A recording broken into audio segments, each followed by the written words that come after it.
wabarakatuh. Selamat pagi. Perkenalkan, saya Tuti Ambarwati. Saya calon guru penggerak angkatan 11 dari Kabupaten Nganjuk. Pada kesempatan ini saya bersama Ibu. Assalamualaikum. Perkenalkan, saya Yulia Agustin Wahyudi, guru kelas 1 dari SDN 2 Kampung Baru. Selamat pagi Bu ya. Selamat pagi Bu. Bagaimana kabarnya hari ini? Alhamdulillah sehat luar biasa. Alhamdulillah. Mohon izin Bu ya untuk saya mengganggu waktunya sebentar. Yang mana pada pagi hari ini saya ingin mengajak Bu dalam kegiatan praobservasi yang nantinya saya akan mengamati Bu dalam proses observasi dalam supervisi akademik. Terus untuk itu tujuan percakapan dari praobservasi kali ini yang pertama saya ingin melihat proses pembelajaran yang Ibu lakukan di dalam kelas. Yang kedua, saya ingin mengetahui dan mengevaluasi proses pembelajaran yang Ibu lakukan. Dan yang terakhir adalah sebagai langkah awal persiapan pembelajaran yang ada di kelas. Nah, sebelum melakukan observasi ada beberapa pertanyaan yang ingin saya tanyakan pada Buya. Yang pertama, tujuan pembelajaran apa yang ingin dicapai dalam pembelajaran nantinya pada waktu pelaksanaan observasi? Tujuan pembelajaran yang saya lakukan yaitu yang pertama melalui kegiatan mewarnai secara berkelompok, peserta didik dapat menunjukkan sikap kerjasama, menerima saran dari orang lain. Yang kedua, melalui kegiatan mewarnai secara berkelompok, peserta didik dapat mengaitkan atau mencocokkan gambar simbol sesuai Garuda Pancasila.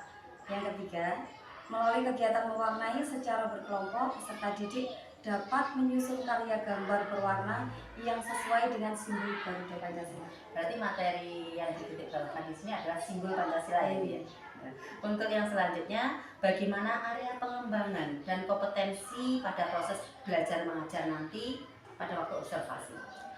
Saya lebih memfokuskan ke pengembangan pengetahuan dan keterampilan. Kalau pengetahuan, saya berharap peserta didik dapat mengetahui makna dan menjodohkan simbol-simbol dari Pancasila.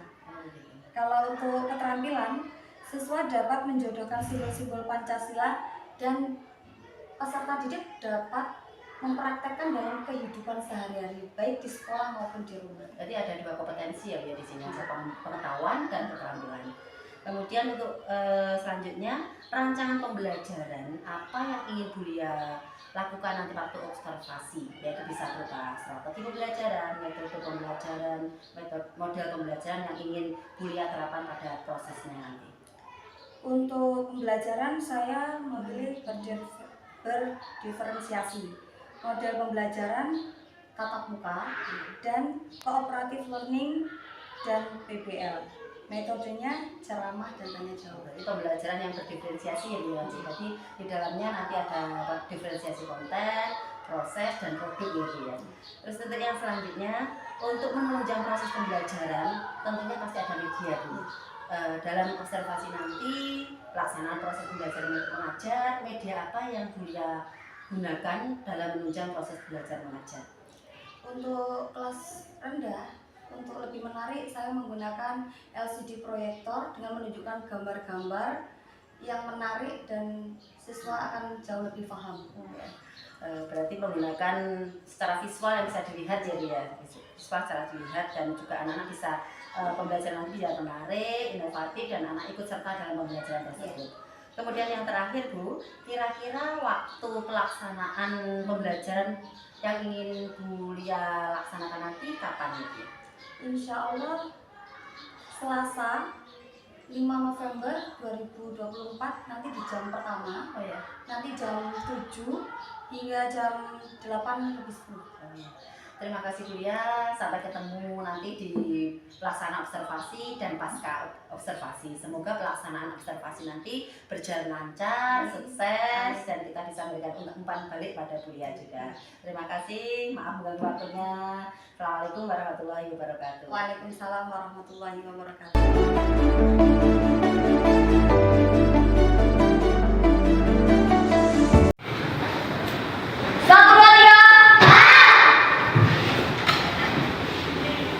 Mbak Syakira bisa ke depan. Tidak. Mbak Suka? No. Mbak Ayu, oke. Ayo Mbak Ayu, pimpin doa temannya di depan, oke? Dengan suara yang lantang. Sudah sarapan semua?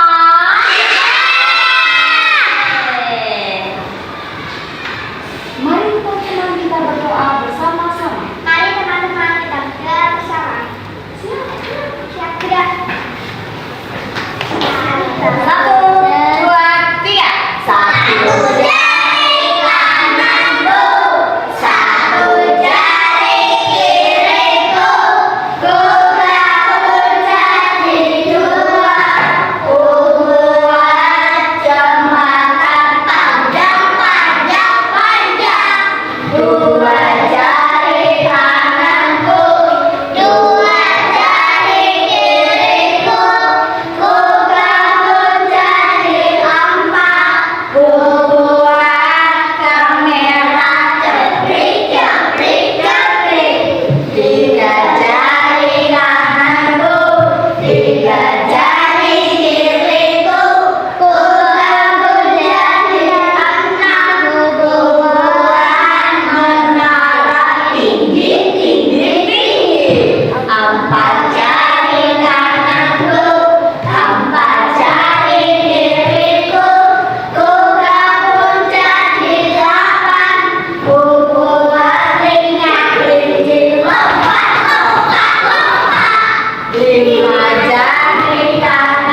masuk.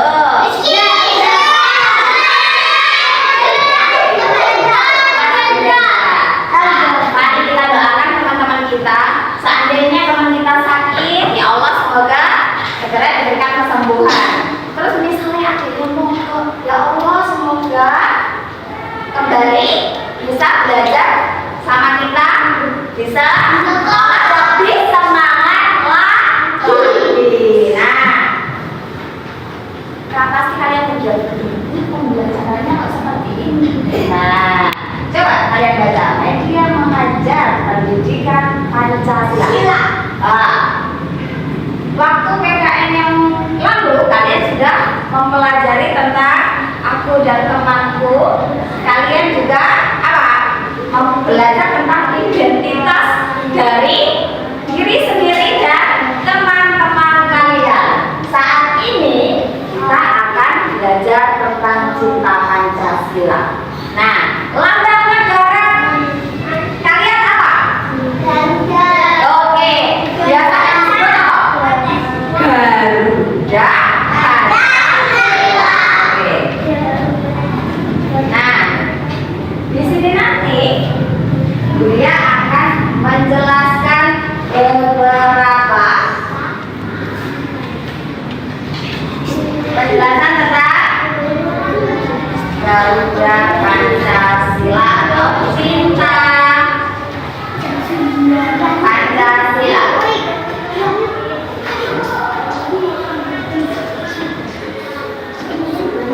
Nah, ayo cinta Pancasila. Nah, tujuan dari pembelajaran kita pagi ini adalah kita mengetahui tentang lambang negara Garuda Pancasila. Dan kalian bisa menjelaskan simbol-simbol Pancasila, menyebutkan bunyi Pancasila, dan kalian menceritakan penerapan sila-sila Pancasila, penerapan nilai-nilai Pancasila. Nah, gambar apa ini, Cak?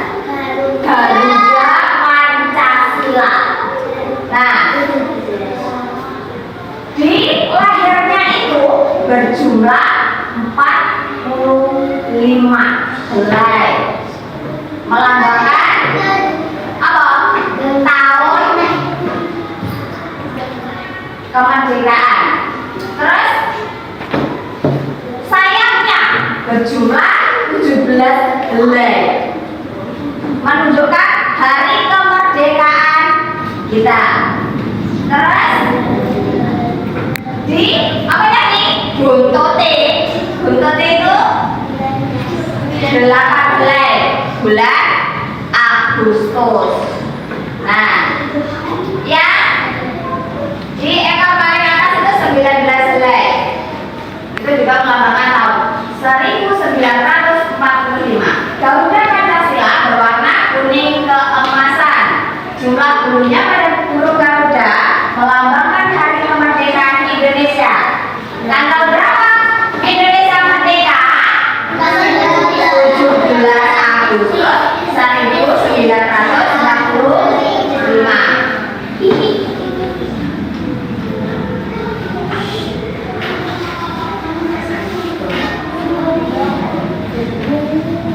Oke, bunyi dan simbol-simbol Pancasila.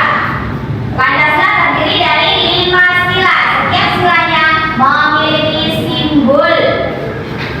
Simbol-simbol Pancasila ada di perisai pada bagian dada burung Garuda. Nah, itu gambarnya.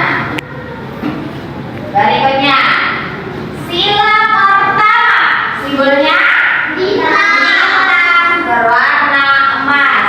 Sila kedua, rantai berwarna keemasan, dasarnya merah. Yang ketiga, pohon beringin. Yang keempat, kepala banteng. Sila kelima, simbol padi dan kapas, kapas dan padi.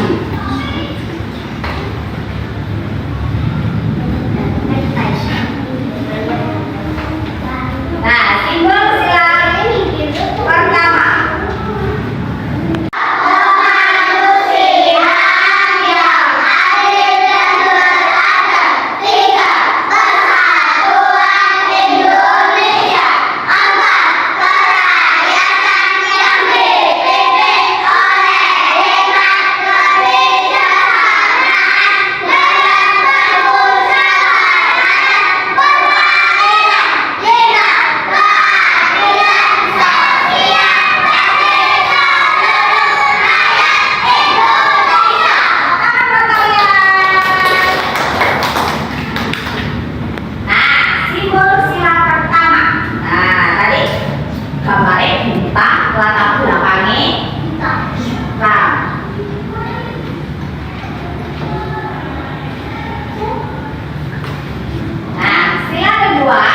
Simbolnya rantai, tali rantai. Tali rantai berwarna kuning keemasan, latar belakangnya berwarna merah. Bentuk mata rantai kotak bulat. Jumlah seluruh rantai ada 17. Simbol sila ketiga Pancasila, pohon beringin. Pohon beringin berwarna hijau dan hitam, latar belakangnya berwarna kuning. Selanjutnya sila keempat yang digambarkan menggambarkan kepala banteng. Kepala bantengnya berwarna hitam dan putih dengan latar belakang simbol berwarna merah.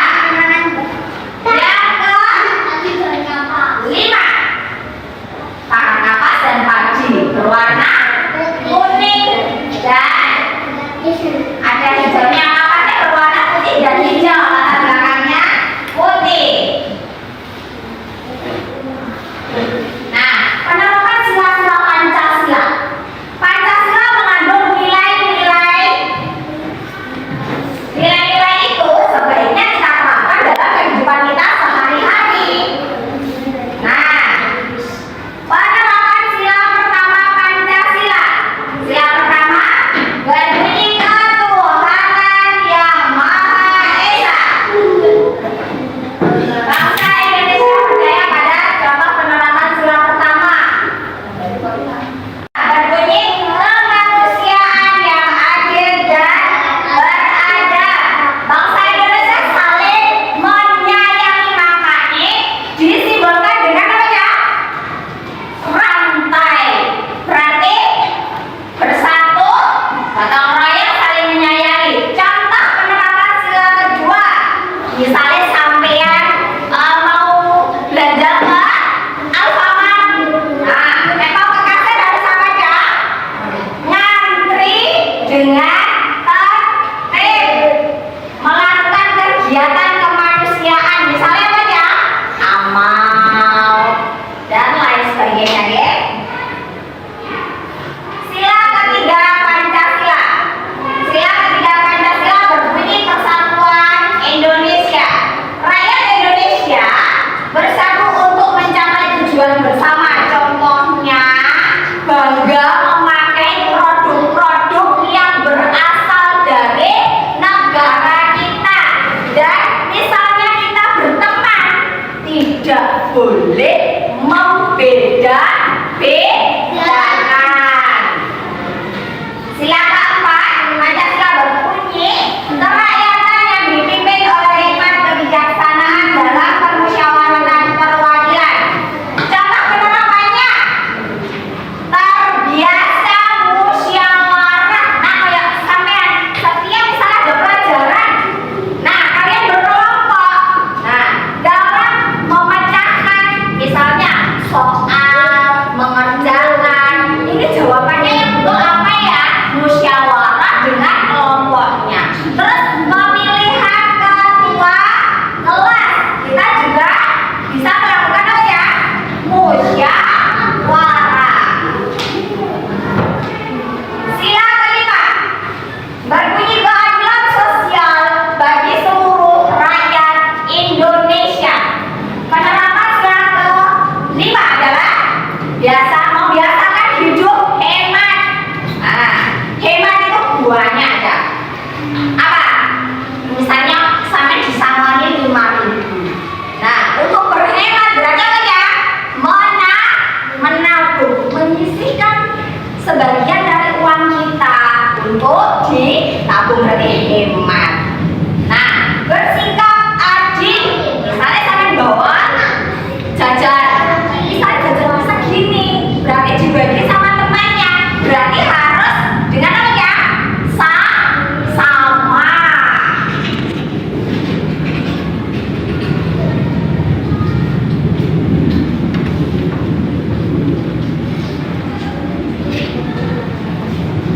Dua, warna hitam memiliki arti keabadian. 3. Warna merah memiliki arti keberanian.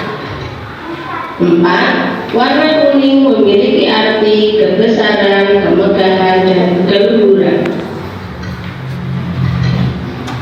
Di dalam burung Garuda terdapat perisai yang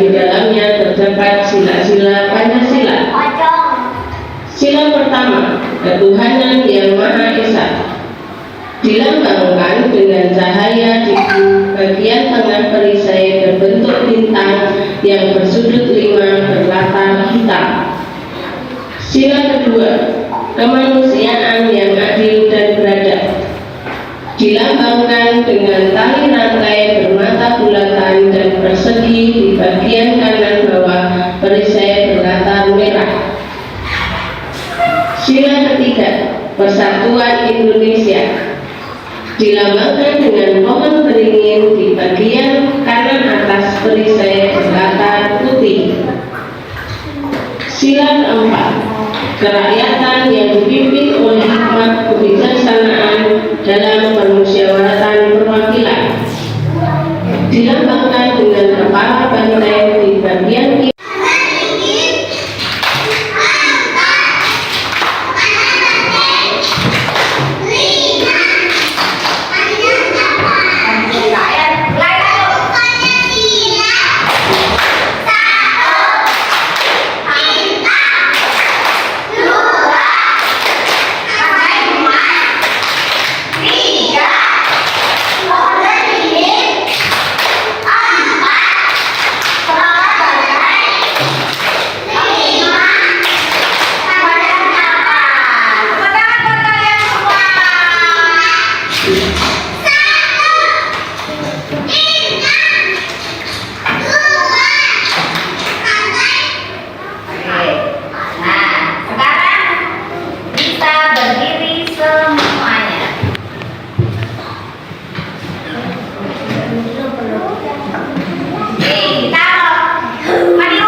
bisa namanya dalam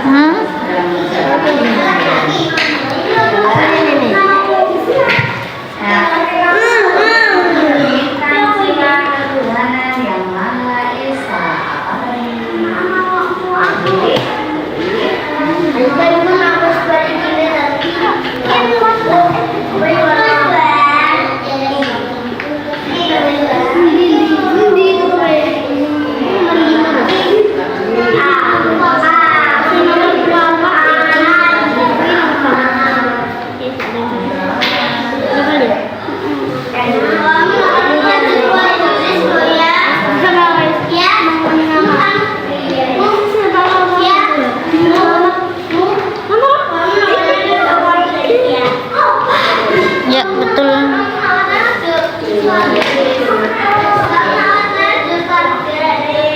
Ayo Mas, sudah.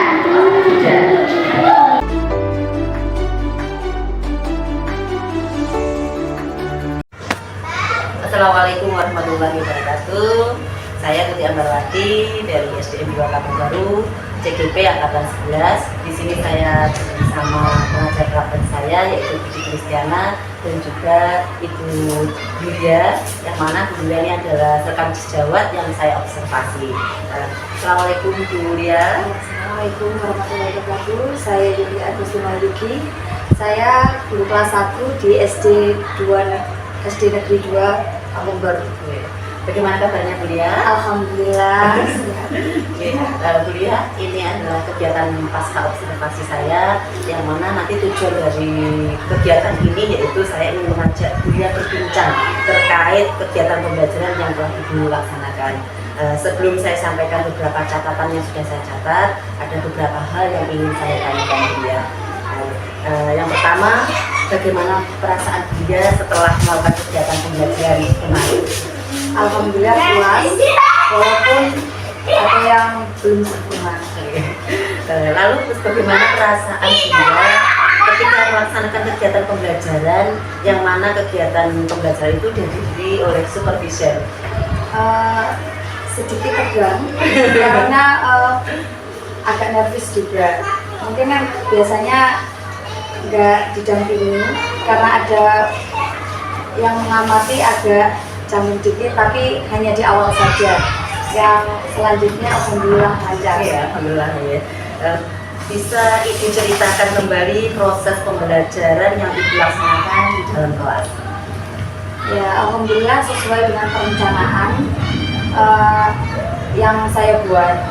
Saya menyampaikan tujuan-tujuan pembelajaran dan melaksanakan pembelajaran dengan berdefinisi konten, yaitu dengan menggunakan LCD, buku, gambar, dan simbol Pancasila. Diferensiasi proses sudah sesuai dengan gaya belajar anak, yaitu dengan visual, audiovisual, dan kinestetik. Jadi di dalam pembelajaran dia tadi sudah ada proses pembelajaran diferensiasi, baik itu konten maupun proses ya Bu ya. Kemudian dalam pelaksanaannya kan pembelajaran dulu ada PBL-nya sudah tercapai apa belum Bu? Ya sudah sesuai dengan sintak-sintak dan anak-anak sangat senang dan antusias.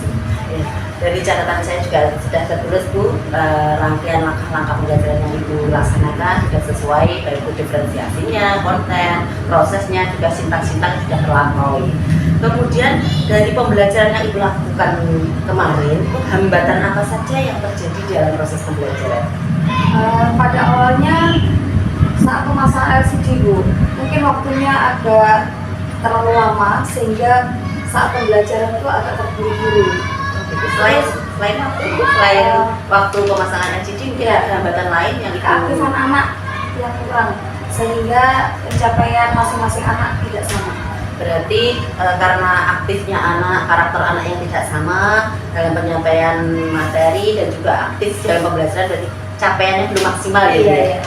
Kemudian menurut Ibu, alasan apa yang membuat hambatan itu terjadi? Mungkin yang pertama adalah manajemen waktu yang kurang. Yang kedua karena keaktifan anak kelas 1 yang berbeda-beda sehingga ada beberapa anak yang membutuhkan pendampingan. Dari hambatan yang telah Ibu alami tersebut, mungkin ada solusi agar bisa mengurangi hambatan tersebut, Bu? Untuk masalah waktu, mungkin saya akan tata kembali, misalnya meminta bantuan untuk teman sejawat untuk menyiapkan LCD jauh lebih awal sebelum anak-anak masuk.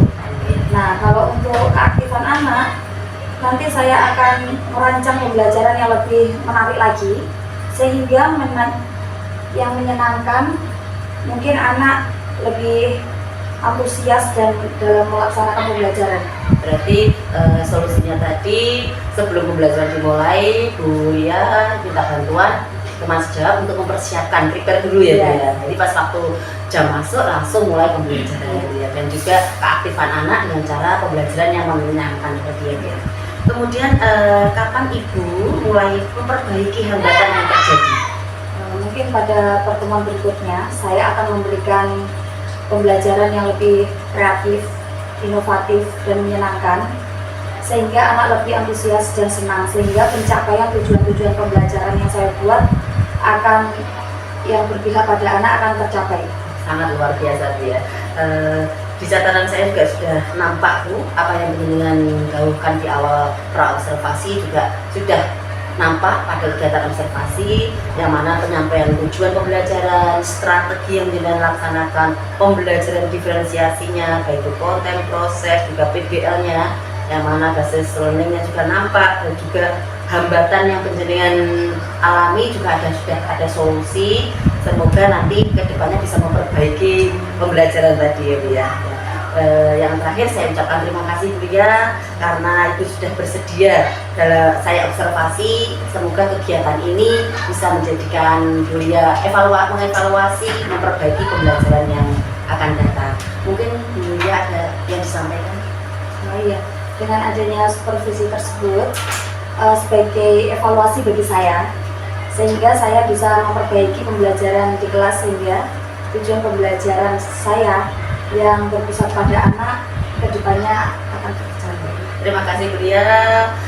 Semoga pertemuan hari ini, supervisi hari ini bisa memperbaiki pembelajaran, sehingga pembelajaran berpihak pada anak. Terima kasih juga pada Bu PP, Bu Lia. Alhamdulillah kegiatan pasca observasi sudah selesai untuk kegiatan saya. Terima kasih. Assalamualaikum warahmatullahi wabarakatuh. Baik, terima kasih Bu Tuti dan Bu Lia yang sudah melaksanakan diskusi pasca observasi. Yang pertama, secara keseluruhan sudah bagus ya, tadi saya dengar apa yang sudah terjadi pada saat pelaksanaan sampai pada pasca. Kemudian pada saat diskusi pasca ini kan menggunakan prinsip coaching. Iya. Mungkin ada sedikit tadi yang terlewat dari Bu Tuti, yaitu menanyakan terkait penilaian diri. Bu Lia sudah, Bu Lia sampai saat ini sudah berada pada skala berapa? Oh iya, skalanya ya. Iya, mungkin itu sedikit nanti diamai ya skalanya. Dia menilai dirinya sendiri, saya sudah nilai berapa kau? Iya. Nah, terus kemudian tadi juga dikatakan Bu Lia bahwa perasaannya sudah plong ya setelah kemarin kemudian pelaksanaan observasi, karena biasanya saya yakin Bu Lia ini memang sudah terbiasa kalau guru kan mengajar ya memang tugasnya, tapi berbeda hal kalau memang diamati ya, itu pasti ada rasa nervous, ada rasa gimana ya nanti ya gitu ya, khawatir dengan dirinya sendiri. Tetapi tadi sudah bisa diatasi, itu canggungnya di awal-awal saja, tapi nanti untuk ke belakangnya kan sampai penutup sudah bisa mengontrol emosinya gitu ya, sudah bisa beradaptasi. Terus kemudian tadi juga dikatakan bahwa pada saat melaksanakan pembelajaran itu Bu Lia sudah melaksanakan sesuai perencanaan di modul ajarnya gitu ya, menggunakan pendekatan problem solving ya, dengan sintak-sintaknya itu. Kemudian juga menggunakan metodenya adalah diferensiasi. Nah, di situ tadi sudah ada diferensiasi kontennya dengan apa ya, memberikan siswa bermacam-macam media pembelajaran. Ada yang tadi buku, ada yang CD, kemudian ada gambar-gambar simbolnya, itu sudah merupakan diferensiasinya. Nah, kemudian untuk prosesnya tadi juga sudah Bulia laksanakan terkait gaya belajar anak. Ada yang visual, auditorial, kemudian kinestetik. Nah, kemudian tadi hambatannya keaktifan siswa. Seharusnya kalau kita sudah merencanakan semacam itu, harusnya impact-nya siswa itu akan lebih aktif. Karena apa? Karena media yang kita sajikan itu sudah sesuai keinginan karakter masing-masing siswa. Mungkin yang kinestetik dia bisa dengan video menirukan gerakan-gerakan yang ada di video gitu ya. Kemudian yang dia visual mungkin dia dengan buku teks tadi. Nah, seharusnya anak-anak itu sudah aktif dengan modul ajar yang dibuat Bulia. Nah, ini yang harus dicari. Kenapa anak-anak kok masih ada yang kurang aktif? Padahal modulnya sudah diferensiasi banget gitu ya. Nah, itu yang perlu dicari. Apakah mungkin metode atau strateginya yang kurang? Ya, mungkin di prosesnya, ataukah mungkin nanti bisa ditambahkan di produknya mungkin. Oh, tapi kalau PPA kan tidak ada pakai produk. Nah, itu nanti yang perlu Bulia gali lagi. Apa ya sebenarnya kok anak-anak itu tidak? Padahal saya sudah membuat kerangka pembelajaran yang sudah berdiferensiasi loh.